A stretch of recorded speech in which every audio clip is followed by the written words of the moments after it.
সংসদে 7,97,000 কোটি টাকার বাজেট পাস, ঘাটতি 2.5 লাখ কোটি টাকার বেশি। প্রায় 1 লাখ শিক্ষক নিয়োগের তথ্য জানালেন শিক্ষামন্ত্রী। ঋণ নির্ভর বাজেট অর্থনীতিকে বিপজ্জনক পথে নিয়ে যাচ্ছে। খাদ্যের কেনারায় দেশের বেসরকারি খাত, সরকারকে সতর্ক করলেন অর্থনীতিবিদরা। এইচএসসি ও সমমানের পরীক্ষা শুরু, মিরপুর সহ রাজধানীর বিভিন্ন এলাকায় জলজট, শিক্ষার্থীদের চরম ভোগান্তি। আরও 4 দিন বৃষ্টির পূর্বাভাস।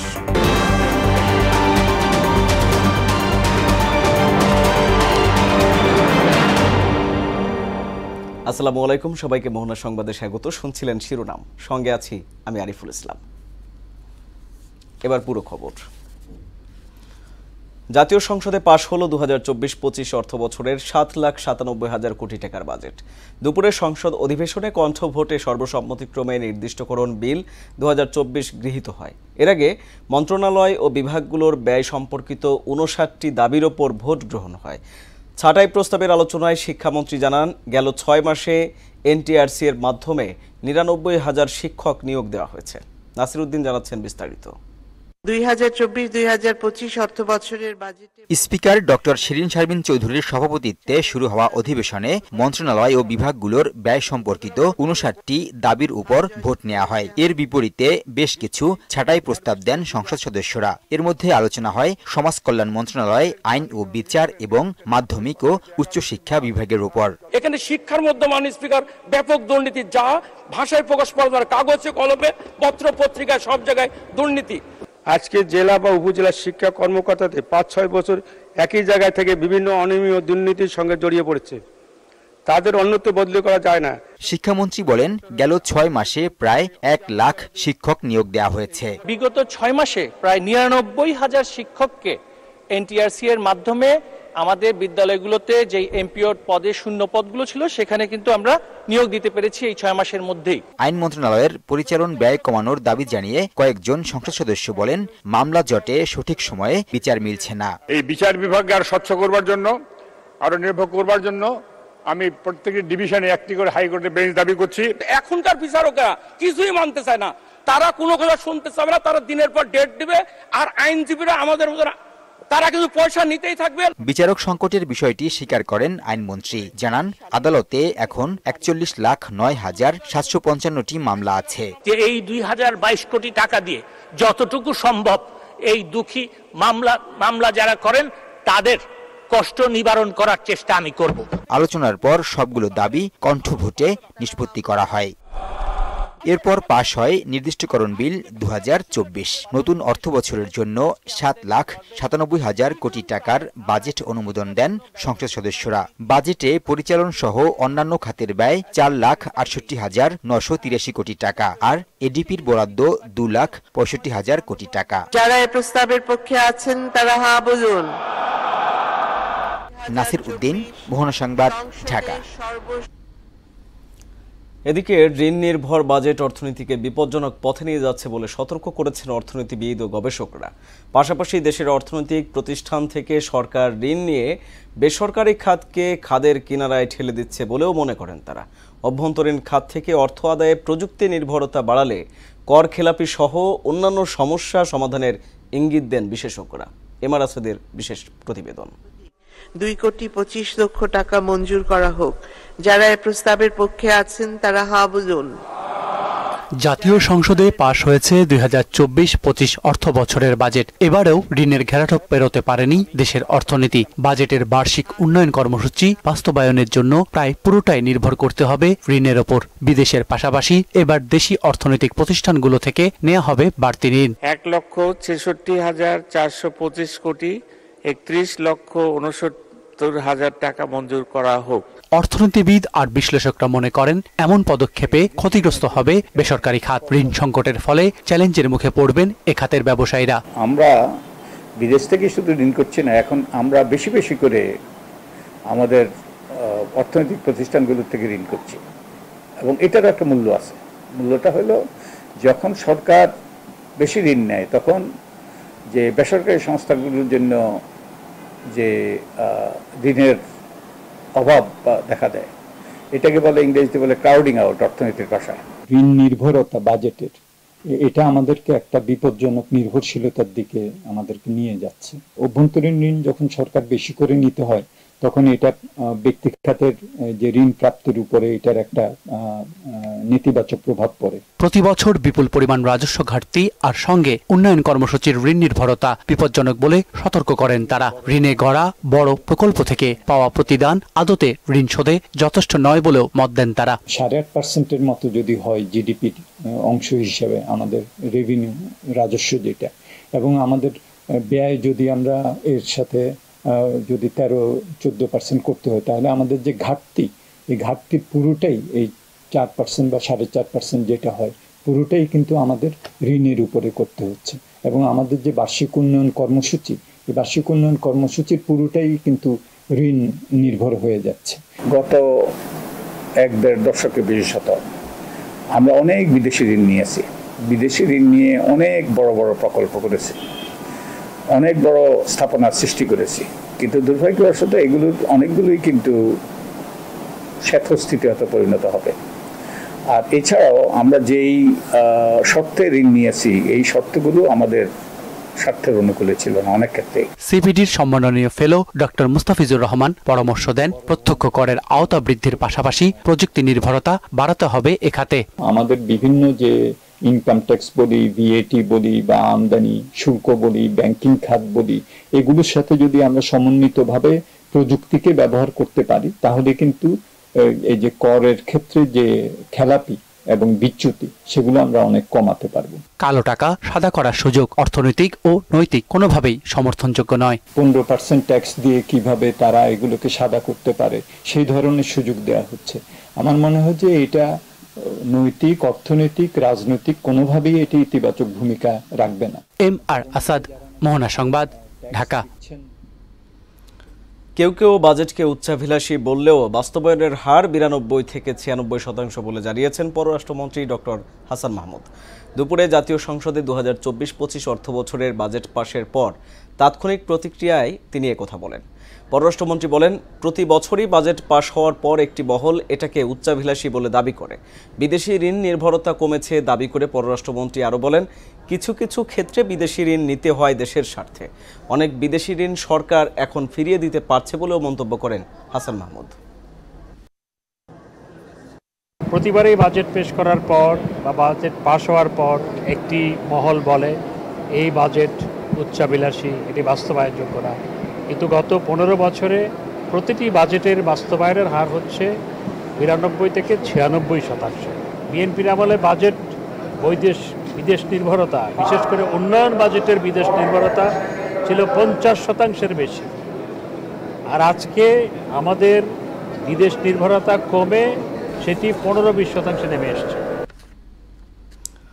ভারতের সঙ্গে 10টি সমঝোতা স্মারক সইকে গোলামির নবতর সংস্করণ বলে মন্তব্য করেছেন বিএনপি মহাসচিব মির্জা ফখরুল ইসলাম আলমগীর। কানেক্টিভিটির নামে বাংলাদেশের ভেতরে ভারতকে রেল যোগাযোগের নামে করিডোর প্রদানের মাধ্যমে দেশের সার্বভৌমত্ব ও জাতীয় নিরাপত্তা মারাত্মক হুমকির মুখে পড়বে বলেও আশঙ্কা করছেন তিনি।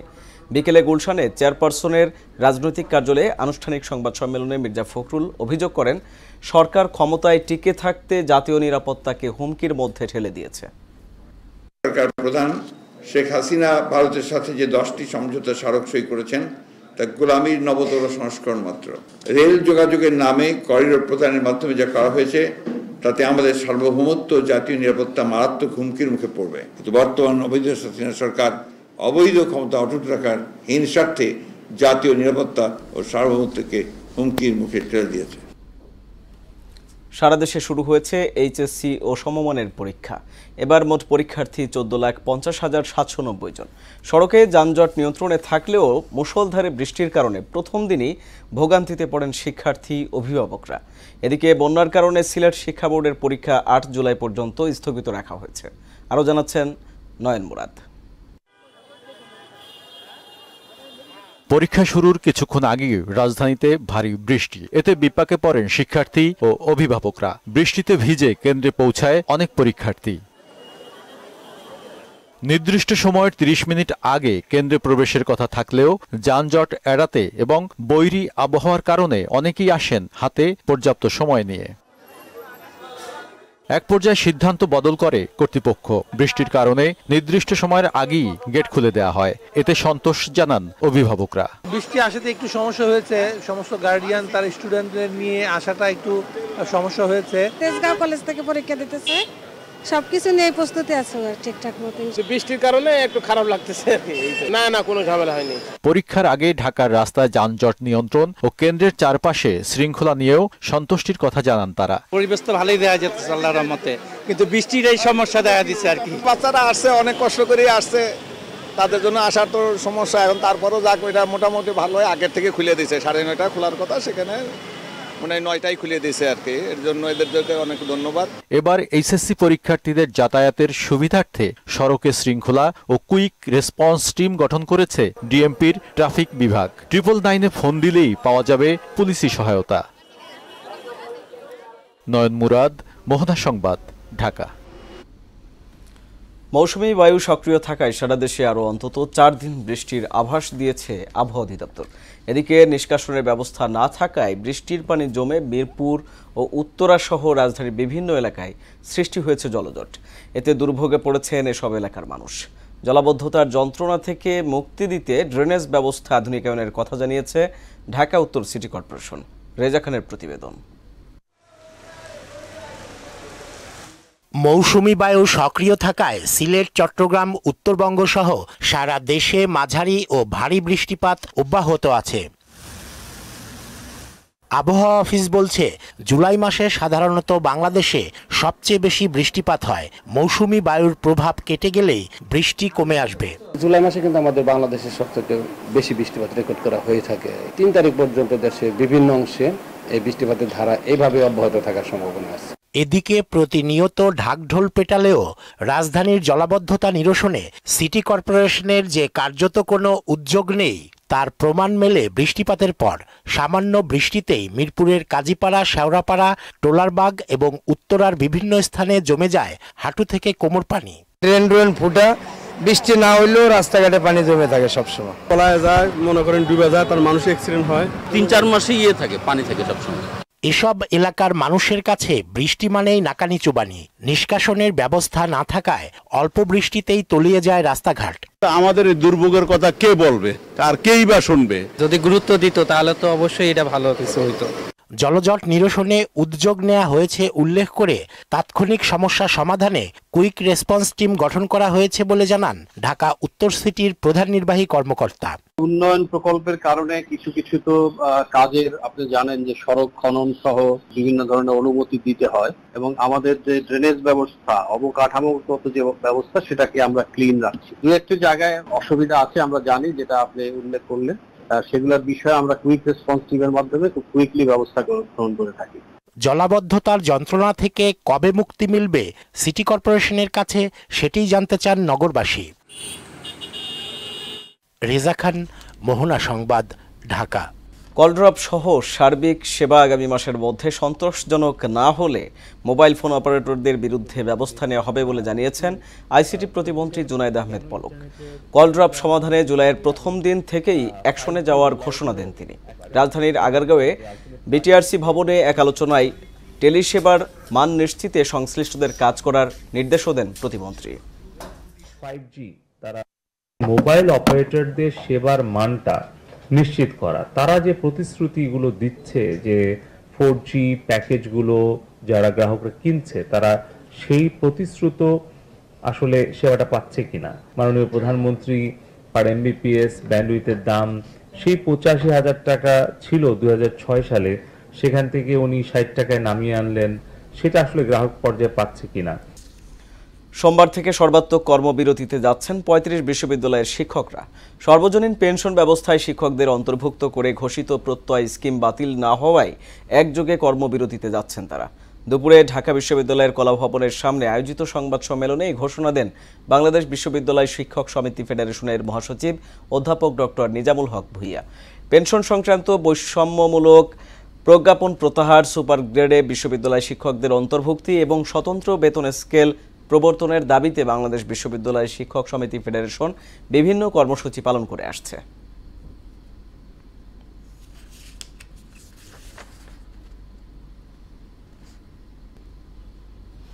শেষ করব মোহনার সংবাদ, যাবার আগে জানিয়ে দিব শিরোনামগুলো আরও একবার।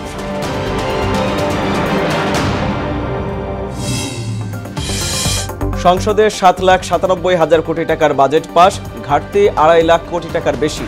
প্রায় 1 লাখ শিক্ষক নিয়োগের তথ্য জানালেন শিক্ষামন্ত্রী।